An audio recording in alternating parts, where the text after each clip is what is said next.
On this episode, we'll be talking about tanning after surgery. We'll also be talking about switching from a band to a sleeve in one step versus two steps. And we'll also be talking about mood swings before or after surgery.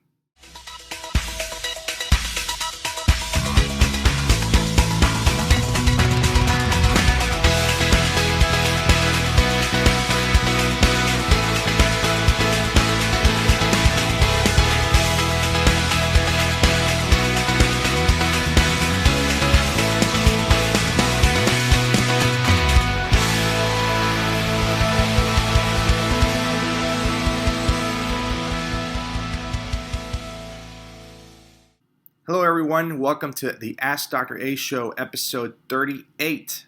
So this time we're coming to you live from Boston, Massachusetts. We're downtown Boston, as you can see behind me, and just excited to be here at the SAGES 2016 surgical meeting, where all is minimally invasive surgery, high-tech stuff applied to the surgical world. It's just amazing.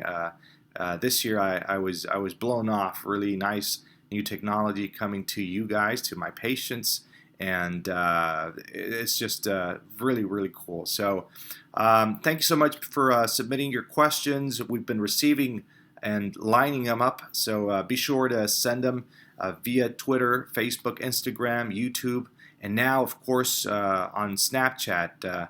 If you're not on Snapchat, be on Snapchat. Download Snapchat. Add me as a friend on Snapchat, and follow me through on my day-to-day life. But also, you can also submit questions through there directly to my phone. So it's pretty cool.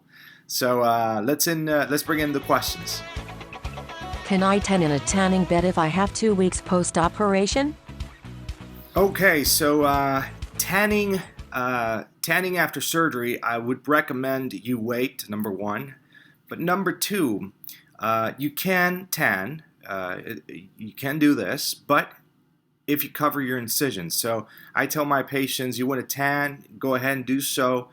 Just maybe cover your incisions up with a Band-Aid or a surgical tape, something to cover them up. Why? Because if you tan, your skin gets this pigmentation will last longer, and down the road will look different. Your incisions will be looking different down the road than the rest of your skin. So unless you cover them up, don't tan. But if you're covering them up, that's fine. And after 6 months, you can tan altogether. You won't have any issues down the road. Can I have my remove band surgery and the gastric sleeve surgery in the same day? All right, so this is a very interesting question. Switching from a band to a sleeve, can it be done in one step? Yes, but there's a big but here, all right? So you can get it done in one step if it's safe, all right? We don't risk absolutely anybody. Safety number one priority, all right? So switching from a band to sleeve can be done if we go in. We see the band there lying nicely, minimum scar tissue, minimal adhesions, and we can break these down, take the band system off, and we can convert that into a sleeve in one step. Perfect.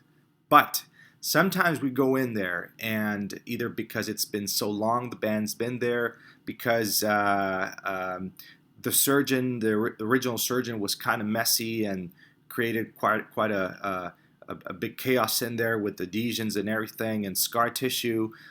There's a lot of factors that go in, even the type of band you received, all right? Even there's some bands that cost less scar tissue than others.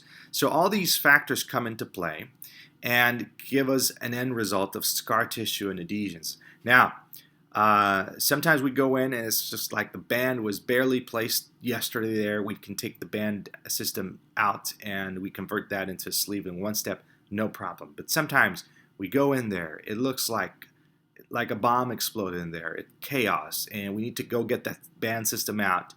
And we need to wait. We need to wait because we need to let this, the stomach to settle down, scar tissue to come down, no band there provoking more inflammation and swollen tissue. And after a few months, we come back without that band being there. and prepared. You have that stomach now prepared to get that sleeve now. We go in and we convert that into a sleeve. All right. So how often? It's about 70-30, 70%. Get that band to sleeve in one step. 30% would have to wait.